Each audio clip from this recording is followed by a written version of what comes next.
¿Cuál debería ser el rol de los medios de comunicación a la hora de reconstruir la verdad en el escenario del posconflicto? Bien, primero voy a intentar abrir un poco el escenario, no solo los medios de comunicación, sino la comunicación en general, y creo que es importante. No estamos hablando aquí solamente de cuál es el papel de los medios de comunicación en un proceso de posconflicto, sino cuál deberían ser las acciones de comunicación a tomar para manejar los procesos de conflicto en particular. Y creo que eso obliga a repensar algunas consideraciones que nosotros damos por hechas también sobre los temas de la violencia y los conflictos. Casi siempre asumimos la violencia y los conflictos como algo enteramente negativo, una fuerza destructora dentro de las comunidades que produce una pérdida completa de identidad, una pérdida completa de los recursos básicos con los cuales puede operar una sociedad en un determinado momento. Y algunos textos recientes nos han abierto un poco los ojos para pensar que la violencia también es constructora de órdenes sociales, recientes y no tan recientes. Creo que esto también era una idea marxista clásica sobre la violencia como creadora. Y la violencia ha generado órdenes institucionales, órdenes sociales que también compiten con las instituciones democráticas en muchos escenarios de la vida local. Y también asumimos que estos órdenes, estos nuevos órdenes que da la violencia son impuestos a la población. Asumiendo también, por supuesto, que la población que sufre o que es víctima de los procesos de conflicto es una población completamente pasiva a la cual le es impuesto un conflicto institucionalmente por encima. Y muchas veces las poblaciones dialogan con los procesos de conflicto, o bien se resisten a ellos, o bien enteramente los aceptan para sus propias posiciones en las que les pueden ser útiles. La situación del conflicto entonces es algo muchísimo más complicado que simplemente una guerra que está operando por encima. Detrás de los conflictos hay instituciones, detrás al lado de los conflictos se encuentran, por ejemplo, negocios, ese es el trabajo de Nordstrom con sombras de la guerra, todo el dinero que se mueve legal muchas veces al lado de un conflicto armado. Y todo esto opera sobre una determinada zona o territorio, y en ese territorio muchas veces observamos cómo la población negocia con ese conflicto, o bien lo ataca directamente, o bien lo acepta, o bien negocia con él algunas cosas. Una vez entendemos esta noción de la violencia, pasamos entonces a entender los procesos de comunicación desde otro punto de vista. Es aquello que también nos permite mediar con este conflicto, bien sea oponiéndonos o resistiendo al mismo a través justamente de procesos de comunicación, o bien negociando significados o sentidos de estos conflictos dentro de las comunidades, o bien también incluso en algunos escenarios aceptándolo. Así entonces, la comunicación es un proceso mucho más complejo en las zonas en las que están operando los temas de conflicto. En el momento en el que se asuma un postconflicto, vamos a tener que seguir sobre esos tejidos comunicativos con los cuales la sociedad ha venido enfrentando o dialogando con los actores armados en determinadas zonas. No podemos pensar que en el postconflicto nos tenemos que meter solamente dentro de uno de los enfoques de comunicación, que es solamente el de los medios. La comunicación, esto es mucho más allá. Entonces, en esos tejidos comunicativos que se van a tener que reconstruir en el momento del posconflicto, tenemos que estar trabajando con todas las comunidades en los procesos que se vivieron dentro de la zona en la cual se presentó un conflicto armado. Ahí, uno de los posibles trabajos entonces es el papel de los medios de comunicación en este proceso de posconflicto, y nos lleva a una pregunta complicada de responder en esos momentos sobre la reconstrucción de la verdad o de la memoria en estos procesos y la utilidad de la misma. Entonces, ¿cómo operamos acá? En teoría, el medio de comunicación debería servir para comenzar a contar la historia de los conflictos que sucedieron o el conflicto reciente, dejar un registro de los hechos, que ese registro de los hechos pase a ser considerado como verdad a través de los procesos de institucionalización que pueda vivir ese medio de comunicación, cómo se usan, por ejemplo, de sus producciones para hacer testimonios dentro de procesos de justicia y paz o cosas por el estilo. Pero no es necesariamente el único camino y no ha sido el único camino en otros conflictos. Muchas veces el rol de los medios de comunicación ha sido justamente el de no contar la verdad. Y creo que esa ha sido una respuesta tradicional también, o más que tradicional, muy antigua a los procesos de conflicto. En las divisiones, por ejemplo, de las guerras civiles en la Grecia antigua, habían pactos específicos para no ejercer el derecho de la memoria en estos escenarios, porque si ejercíamos el derecho de la memoria estaríamos abriendo constantemente las heridas e impidiendo la reconstrucción de una sociedad. Y no es solamente en la Grecia antigua donde podemos encontrar ejemplos de esta naturaleza. Si nos vamos acá en nuestros procesos de otro tipo de violencias, como la que vivió el Putumayo en algún momento con las caucherías, encontramos por ejemplo tribus indígenas, particularmente algunos aspectos de las tribus Huitoto, que no contaban su historia justamente para posibilitar los procesos de construcción social posterior al conflicto. Generalmente creemos que la verdad o la memoria per se va a ser lo que nos va a permitir superar ese conflicto, y no ha sido la única respuesta dentro de las sociedades. El rol de los medios de comunicación acá entonces no debemos asumirlo de antemano como un principio de contar la verdad porque hay que contar la verdad, o de tener el registro de la memoria porque tenemos que tener el registro de la memoria. Tiene que ser algo que esté motivado dentro de un escenario muchísimo más amplio de comunicación. Yo creo que el rol de los medios tendría, más que contar la verdad por completo en todos sus sentidos, tendría que estar dialogando con los tejidos comunicativos que se están logrando dentro de las sociedades para apoyar la reconstrucción de esos tejidos que el conflicto ha terminado por descoser en muchos escenarios. En algunos de estos casos, esa reconstrucción de los tejidos comunicativos puede pasar por contar o por reconstruir la verdad de los hechos sobre los acontecimientos que nos llevaron al proceso del posconflicto. En otros lados, no necesariamente tendrá que ser reconstruir la verdad, sino que tendremos que lograr que la comunicación permita el acercarse a posturas distintas en un proceso político. La comunicación va a ser mucho más compleja para trabajar. No podemos plantear una sola política al respecto.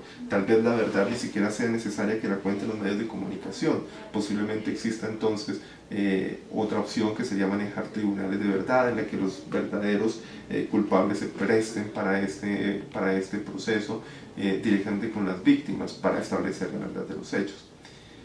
Es mucho más complejo el asunto. Y desde mi punto de vista, para mí la reconstrucción de la verdad recae en el terreno de lo judicial. Okay. Ese es el tema de los jueces. Y la reconstrucción de la memoria recae en las comunidades. Y el papel de los medios debe estar en el apoyo de la reconstrucción de los tejidos comunicativos de las comunidades en las regiones en las que se ha vivido el conflicto. Y el tema de la verdad debería estar en mano pública. ¿Tú crees que los medios de comunicación deberían tener un papel educador, como educación para la paz? Cambiémoslo a este concepto, no lo llamemos educación para la paz, llamémoslo comunicación para la paz, que es mucho más bonito. Durante mucho tiempo, en los estudios de comunicación en particular, casi siempre que uno busca la relación de comunicación con estos temas, siempre encuentras comunicación y violencia, comunicación y conflicto. Las categorías en las cuales se está pensando los medios de comunicación es su impacto sobre el conflicto, o cómo el conflicto impacta sobre los medios de comunicación. Pero la comunicación también puede estar vinculada no al conflicto necesariamente para entenderla en esos terrenos, sino a la paz. Y la comunicación tiene una labor específica con los procesos de paz que es muy bonita, y es esta, la de reconstruir tejidos comunicativos, repito la idea. Ahora bien, comunicar para la paz implica un proceso pedagógico tremendo. Decía el maestro Jesús Martín Barbero cuando tocaba estos temas de comunicación y educación: no se puede plantear ningún proceso educativo sin tener en cuenta el proceso de comunicación. Que no ocurra así al otro lado. Nosotros podemos establecer procesos de comunicación que no necesariamente implican un tema educativo. Pero para manejar el tema educativo se requiere básicamente manejar el tema de comunicación. Entonces, siguiendo esta idea de Jesús Martín, para pensar entonces un proceso educativo para la paz en Colombia, tenemos que pensar primero en un proceso de comunicación para la paz. Ese proceso de comunicación para la paz es el que nos enseñará a reconstruir los tejidos comunicativos que son necesarios para comenzar a recorrer el camino del post-conflicto. Ok, ¿nos puedes comentar cuáles han sido los proyectos en los cuales tú has trabajado acerca del proceso de post-conflicto, medios de comunicación, todas estas temáticas? Uno de los proyectos en los que estuve involucrado fue una investigación con ciencias hace ya unos 5 años, más o menos, 5 años. Esta investigación es de las pocas que Colciencias financió en ciencias humanas en su momento y estaba dirigida a un grupo de universidades, entre ellas estaba la Universidad Javeriana, la Universidad Surcolombiana, Universidad del Tolima, Universidad de Caldas, que empezaron a trabajar sobre una base común. Si el conflicto que se impone a las comunidades implica esta noción de diálogo, tenemos que asumir entonces que la gente responde al conflicto de determinadas formas. La gente no es pasiva cuando recibe todas estas prácticas de guerra que están encima de ellas. Entonces, la base de la investigación consistía en encontrar cuáles habían sido las respuestas comunicativas de la población al conflicto armado en el país, al conflicto político, militar, y cómo podíamos rastrearlas. Para eso entonces se trabajó con estas universidades en un grupo de tesistas, la mayor parte de ellos de maestría, que comenzaron a hacer un rastreo en toda la zona de violencia que dentro de la investigación fue definida como una U, esta que arrancaría en estas cordilleras centrales y bajaría por la zona del Cauca, Putumayo, para hacer esta U girando ahí en el Amazonas. Entonces, sobre esta U que seguía las cordilleras y el Amazonas, se identificaron los municipios sobre los cuales había caído procesos de conflicto más duros en un momento de los años 90. En esa selección de municipios, cada tesista trabajaba intentando rastrear cuáles habían sido las respuestas en comunicación de la población al conflicto armado y asimismo cómo la comunicación había sido impactada por el conflicto político-militar, qué tipo de destrucción del tejido comunicativo sería presentado. Y se encontraron cosas muy interesantes dentro de este proceso. Por ejemplo, la destrucción de los tejidos comunicativos generacionales.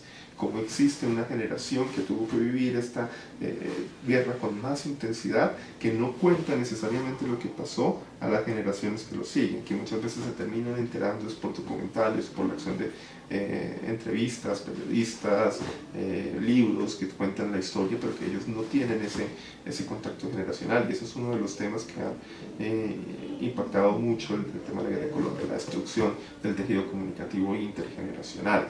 La destrucción también de los procesos de comunicación que permitían la conformación de grupos sociales organizados y fuertes. Y cómo frente a esta destrucción de grupos sociales organizados y fuertes, quienes más respondían eran los jóvenes a través de otros procesos comunicativos que incluían, por ejemplo, representaciones artísticas, etc. Muchos de los que han dado mayores o más bonitas respuestas a los temas armados en las zonas en las que se ha vivido el conflicto terminan siendo grupos juveniles que inician siendo grupos juveniles de danza, grupos juveniles dentro de una iglesia y que terminan convirtiéndose, en la medida en que avanza el tiempo, en una de las puntas de lanza de la sociedad civil para responder al conflicto armado. Ese tipo de trabajo fue el que se desarrolló en esta investigación. Sobre eso también se elaboraron incluso tesis de grado específicas sobre conflicto y territorio. Era una investigación realmente grande, más de 30 o 40 tesistas estuvieron relacionados con ella en su momento y cada uno cubriendo municipios desde Puerto Asís, Trujillo, todos donde habían estado procesos armados. Bueno, ¿tú crees que los adolescentes y niños deben entender el escenario del conflicto armado en Colombia? ¿Cuáles métodos utilizarías como docente? Viene la misma idea que había planteado antes. Entender sobre el conflicto armado en Colombia o entender sobre qué pasó atrás no ha sido necesariamente la respuesta por excelencia por las comunidades. Recuerdo el caso dentro de esa investigación que comentaba antes de estar dialogando con un miembro de la comunidad huitoto muy joven que conocía diversidad de dialectos huitoto así como manejaba a la perfección el español. Él podía presentarse como traductor de las preguntas que hacían determinados estudiosos del conflicto en Colombia, de la violencia o de procesos antropológicos que han vivido ahí, para pasárselas a sus mayores. Así mismo sus mayores retransmitían la respuesta a través de él para los investigadores de una comunidad. En algún punto, sobre todo en esta comunidad huitoto en particular, hay un investigador que le pregunta a este joven traductor, porque en eso se estaba convirtiendo, este joven mediador no solo entre culturas, sino entre lenguaje, qué había pasado en el proceso de las caucherías o impactos de la violencia específica de este momento de las caucherías sobre la comunidad huitoto. Y este joven nunca había escuchado esa historia de sus mayores. Entonces hace con extrañeza la pregunta y recibe con extrañeza la respuesta. No había un diálogo generacional al respecto y se había decidido ocultar dentro de esta comunidad todo lo que había pasado en las caucherías. Más adelante, al tener la oportunidad también de escuchar a dirigentes de la comunidad, se mencionaba o se explicaba la razón. Muchos de los primos, parientes, hermanos o conocidos de la comunidad habían participado como capataces de los explotadores de las caucherías en su momento y habían asesinado también indígenas. Si ellos contaban la historia, se iban a revivir venganzas familiares por toda la generación y por esa razón habían decidido separar a los jóvenes de esta historia. Y los jóvenes no pudieron haberse enterado de esa historia si no es a través de dar la vuelta de los investigadores que se acercaban a la región a intentar conseguir el tema de la historia. De esa experiencia, creo que las reflexiones que se pueden sacar son muchísimas sobre cuál es el papel de la educación o cuál debería ser el papel de la educación en este escenario. Por un lado, es un papel de la educación que esté orientado a la reconstrucción de los lazos sociales y los tejidos comunicativos de la vida. Eso tiene que ser lo principal. Y sobre esa decisión, tomaron, por ejemplo, los huitotos la decisión de no contar la historia de las caucherías a sus jóvenes. Eso impedía que se siguieran las venganzas de sangre. Por el otro lado, hay otro trabajo de educación que es el trabajo propio de las universidades y de la academia, que es el de la reconstrucción de los procesos sociales que se vivieron ahí. ¿Bien? Porque más adelante, en un futuro, vamos a necesitar de ese conocimiento y de esas preguntas para poder volver a pensarnos como sociedad y cuáles son los temas que están sucediendo. Y ahí están los dos puntos. Por el lado educativo se debe trabajar mucho en procesos de comunicación para la paz. Y para los jóvenes en particular, esto tiene que estar llevado con el enfoque de la reconstrucción de valores, con la reconstrucción de valores democráticos, con la reconstrucción de los diálogos, con la posibilidad de pensar en el otro.